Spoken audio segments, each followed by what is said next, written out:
Indra.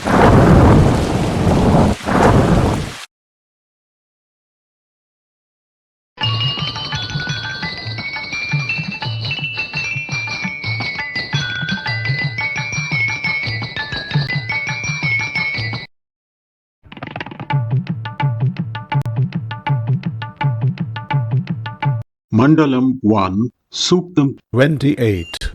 Rishi, Shunah Shepa Ajigarti.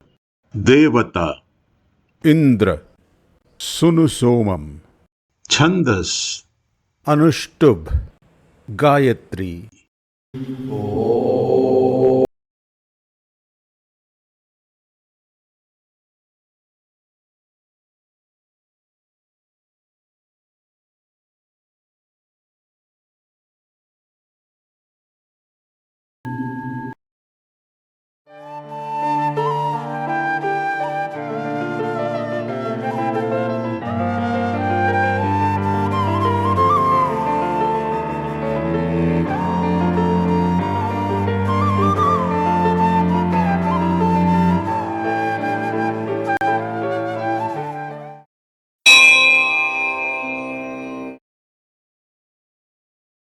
Mandalam 1, Suktam 28. Rig 1.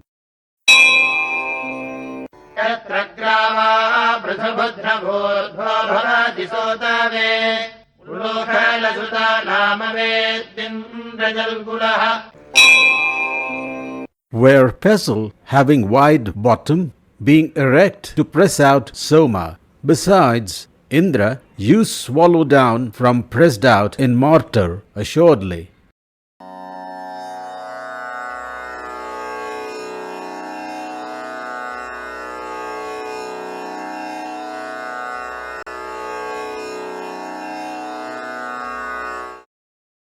Leverage in the three worlds. Leverage appears to be the theme of this verse. It is a common science lesson in middle school in the modern era, which explains that for a rigid rod balanced about a fulcrum, the value of the force at each end times the distance of that end from the fulcrum is identical when the rod is horizontal and balanced.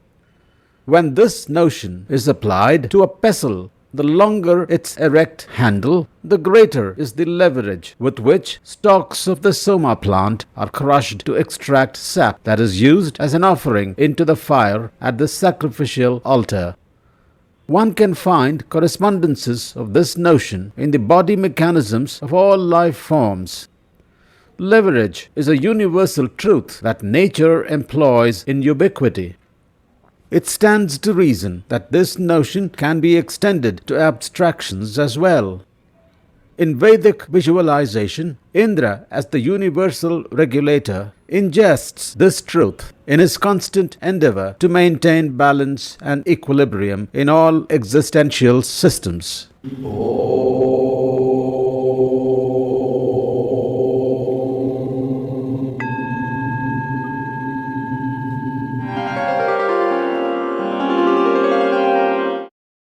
Mandalam 1, Suktam 28. Rig 2.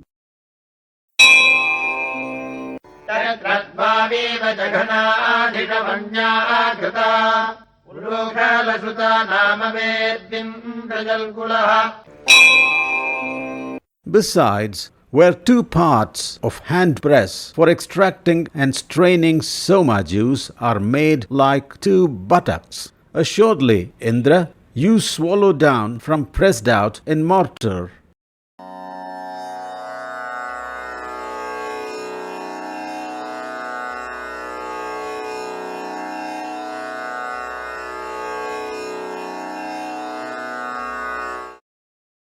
Ergonomics in existence.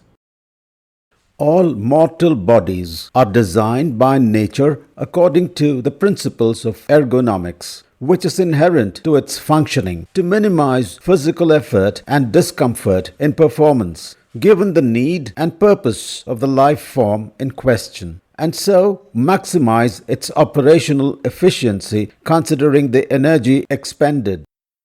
This ergonomic rule is not only applicable to the material body system of the life form, but to each organ, tissue, and bone as well.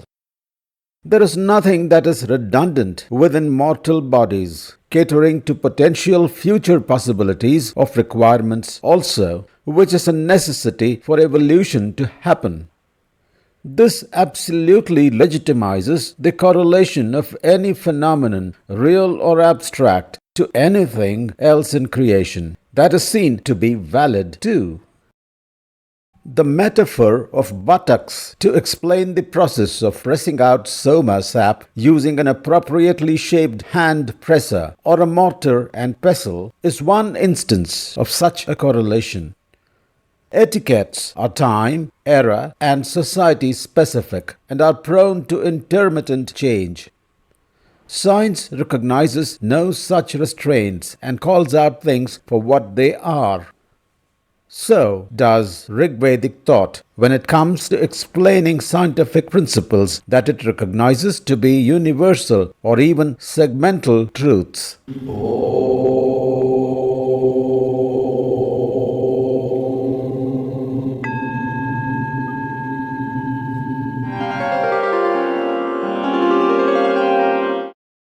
Mandalam 1, Suktam 28. Rig 3.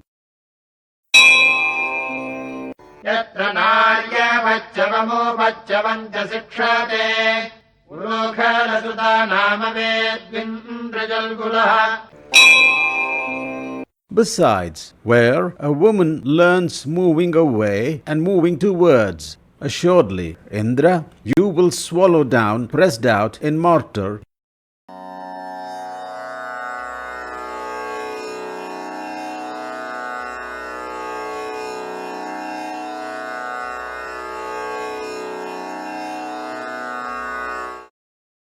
Independence of science and Vedic thought from social etiquettes.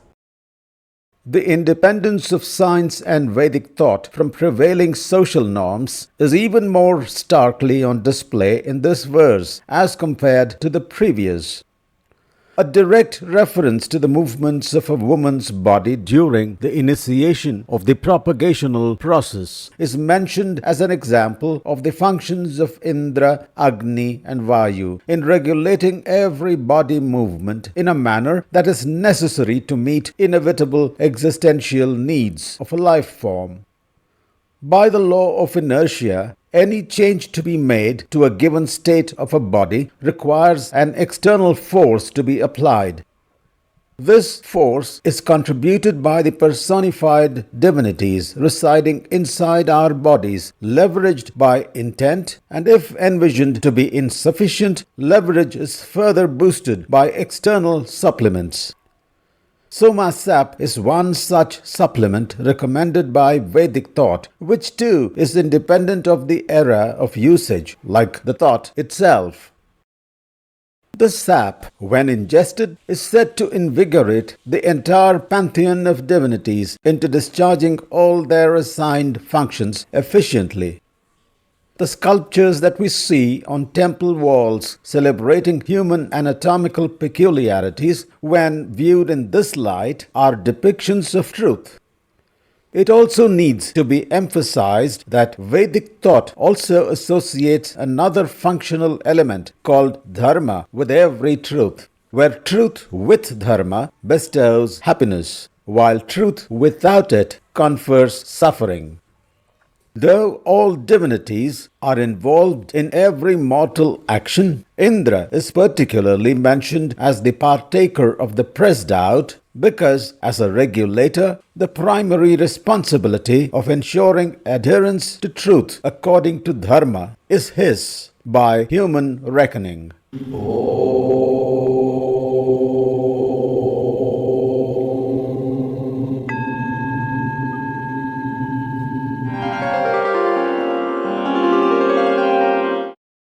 Mandalam 1, Suktam 28. Rig 4. यत्र मन्थाम् विभद्रते रश्मीम् यमीतमाजीव पुरोखलसुता नाम वेद्विन्द्रजल्कुलः. Besides, where churning stick, bound as if restraining reins, assuredly, Indra, you swallow down, pressed out in mortar.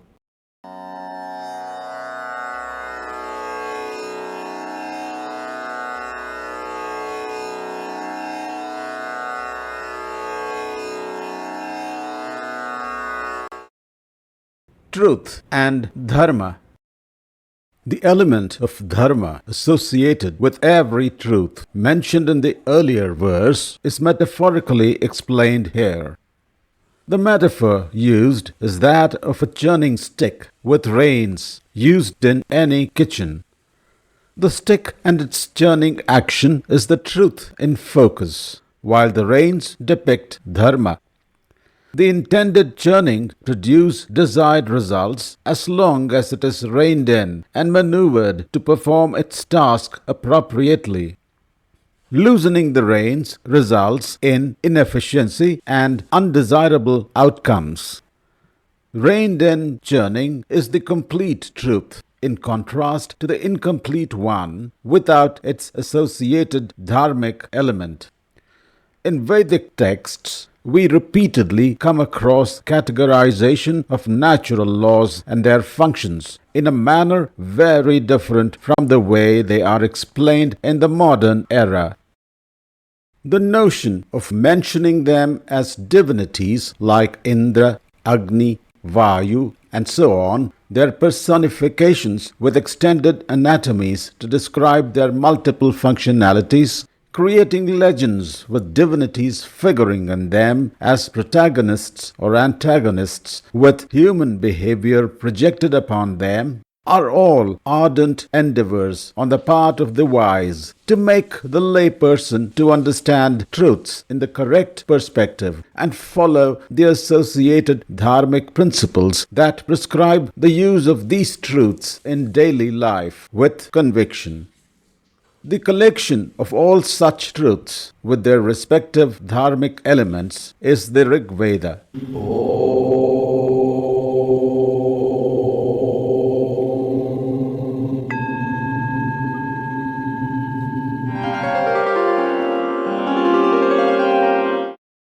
Mandalam 1, Suktam 28. Rig 5. यच्चिद्धित्वम् गृहे गृहमुलोकलकयुज्यसे इह द्युमत्तामम् वदजयातामिव दुन्दुभिः. For even when, mortar, you are yoked in every house here, most energetic, do communicate like kettle drums of conquerors.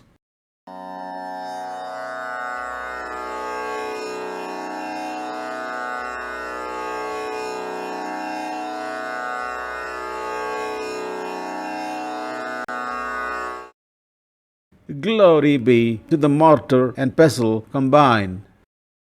The mortar and pestle is an icon for the rhythmic pumping action that impels fluid flows within a confined functional mechanism.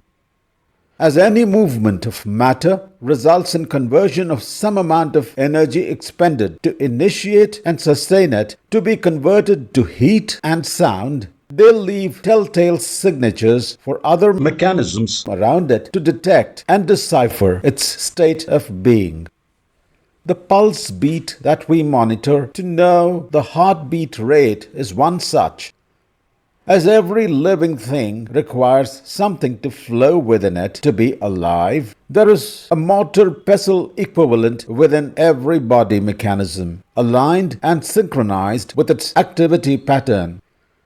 The phrase, "you are yoked in every house here," refers to this notion described. The rhythmic beat accompanying the pumping action is equated to the beating of kettle drums of conquerors, for the respective fluid being pumped always conquer adversities facing the concerned body mechanism with the truths that they carry. Studies suggest that sap flow occurs in pulses akin to heartbeat. These pulses are driven by changes in temperature, light, and other environmental factors. They orchestrate the plant's physiological processes, ensuring nutrient transport, photosynthesis, and growth.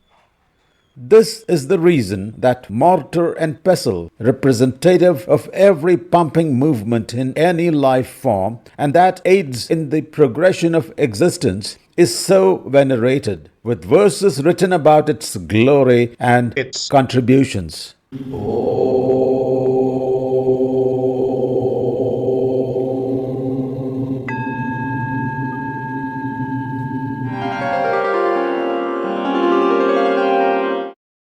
Mandalam 1, Suktam 28. Rig 6. तस्मादेव वनस्पते वातो विभात्यक्रमित् अतो इन्द्राय पातवे सुनुसोमामुलूखल. Besides, verily, king of vegetation, wind intensely blows in front of you, assuredly. Therefore, mortar, do press Soma for Indra to drink.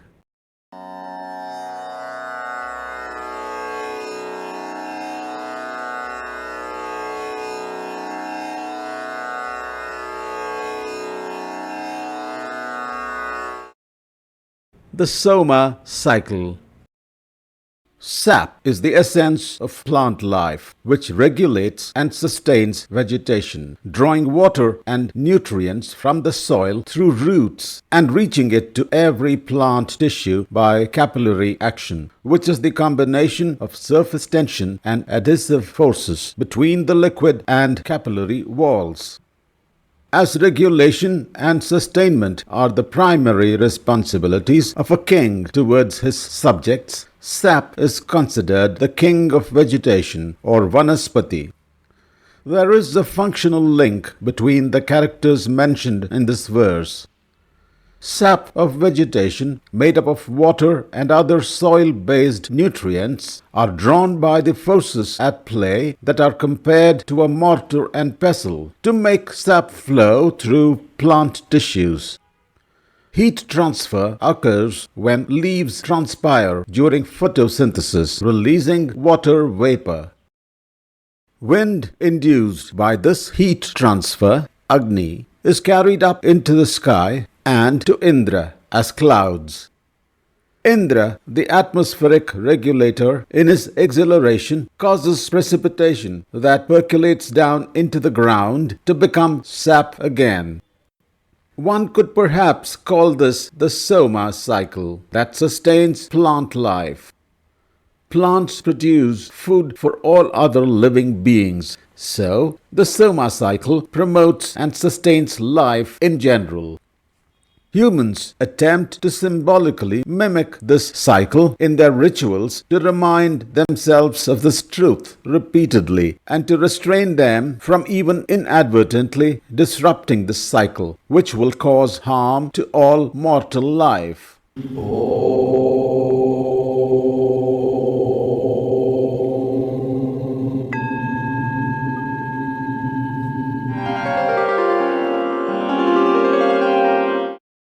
Mandalam 1, Suktam 28. Rig 7. आजजीवाजसात माताह्यो उच्चावीजद्भृतः Hari इवान्धां शिवत्सदा. For these two, procuring from all sides, most strong in acquiring abundance, intensely distribute around like two horses graze grassy grounds.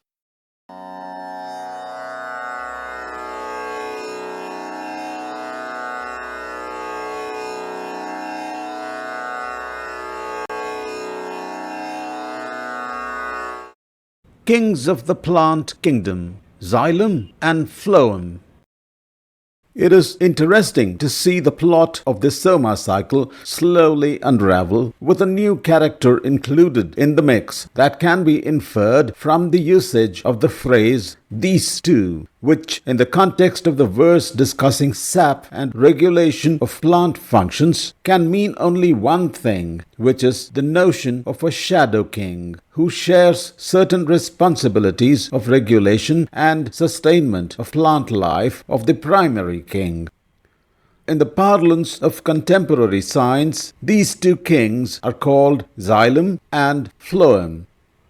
The former carries water and nutrients from the roots to leaves, while carbohydrates formed in leaves by the action of photosynthesis are carried by the latter wherever there is a requirement of energy for the purposes of growth and sustainment in the plant. The mention of procurement from all sides is almost in the literal sense. Plants collect water and nutrients from soil below ground and sunlight and carbon dioxide above ground from the surrounding air for photosynthesis. For plant life, these inputs indeed are their abundances, and the processes that make use of them their truths, where both inputs from below ground collected by the roots and the carbohydrates, chemical energy units, formed by the leaves through photosynthesis need a robust and dependable supply chain to be in place and efficiently operational to reach them to the last leaf and rootlet.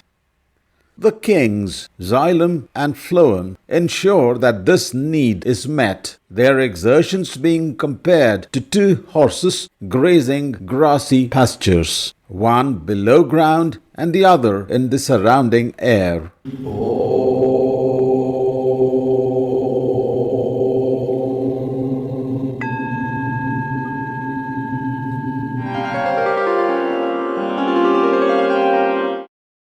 Mandalam 1, Suktam 28. Rig 8.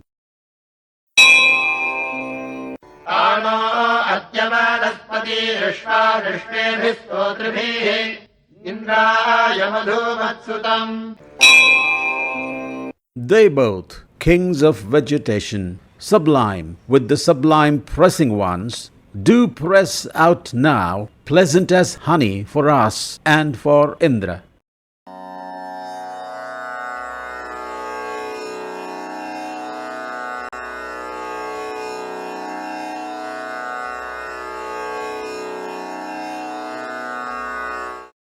Rivers of truth everywhere. Like the notion of streams or rivers of truth flowing through the three regions, the two kinds of sap flowing through a plant or tree constantly can too be deemed as such streams, and the truth that they carry to every part of this life form being those that are relevant to its existence. On similar lines, the five forces in the human body expressed as movement of another fluid, air, are some of the rivers streaming within us carrying truths relevant to us. One of them, the Udana Vaayu, bestows upon us the ability to vocalize our thoughts. If this Udana Vaayu is equated to the sap of the Soma plant, our lungs, throat and mouth to the mortar and pestle, the Soma offering that is made to Agni at the sacrificial altar is the hymn that describes the truth of this process and its positive consequences, our desire for those consequences, and the extolling of all those who make the sacrificial activity a grand success. This verse is like some of those marvelously done paintings that depict two entirely different scenarios when viewed from different angles, or when focusing upon a particular object of a painting and imagining it to represent one of two possible adumbrations. Our eyes and brains do the rest and align the other parts of the picture to be seen as an extension of that particular part in focus, according to the way we imagine it. Coming back to the verse, both depictions, that of extracted sap and modulated air spewed out from our lungs, throat, and mouth, are figuratively as sweet as honey for both us and Indra. Keeping with the notion of the fractal nature of existence, the flow of sap in vegetation, the flow of Vaayu, and that of blood and other life forms are seen to be quite similar, each being pressed out by a mortar pestle equivalent.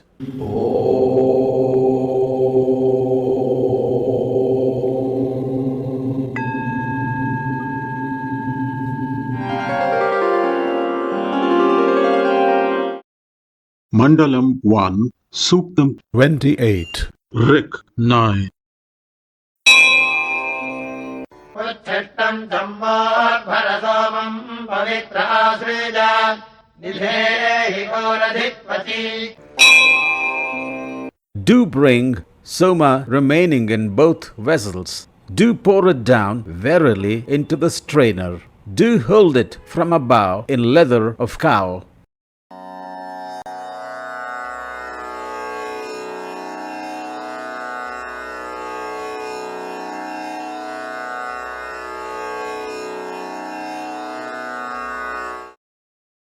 Vedic thought prescribes nothing when within the ambit of dharma.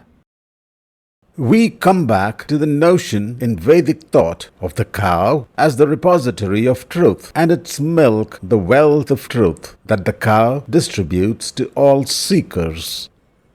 This repository and its milk-making ability is maintained by the truth streams flowing within its hide. From the ritualistic viewpoint, some Vedic texts also mention symbolically holding extracted soma plant sap offering in a cow leather pouch when being offered into the fire. Vedic thought proscribes nothing. It only associates a dharmic element to every act, and if an act is accomplished within the ambit of the limits prescribed by dharma, where the intent is the good of all and is not going against natural laws, any act is legitimate. The verse also counsels proper use of the soma extract without wastage. The soma plant sacrifices itself for our benefit, and it will be undharmic to squander its gesture. Ingrained in this expression, as it is with every Vedic notion that convey multiple significations, is the allusion to adhering to dharma until there is life breath remaining in our two vessel-like lungs. The use of buttocks and lungs as metaphors, the former used in an earlier verse of this Suktam for the pressing stones to extract soma, is a validation of the concept that in existence anything can be correlated to anything else reasonably to understand the overall dynamics of either, owing to the conceptualization of a fractal universe.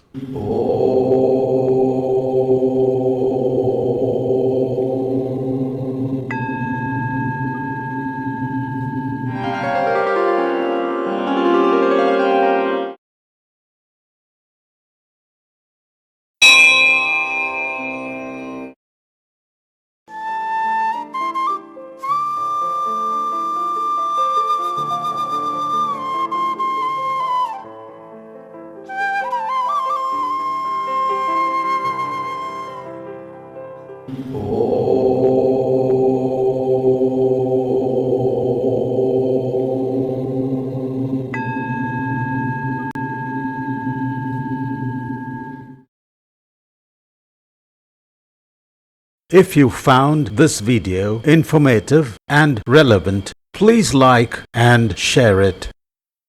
If you would like to see more such videos in this ongoing series, please do subscribe to the channel. Thank you for viewing.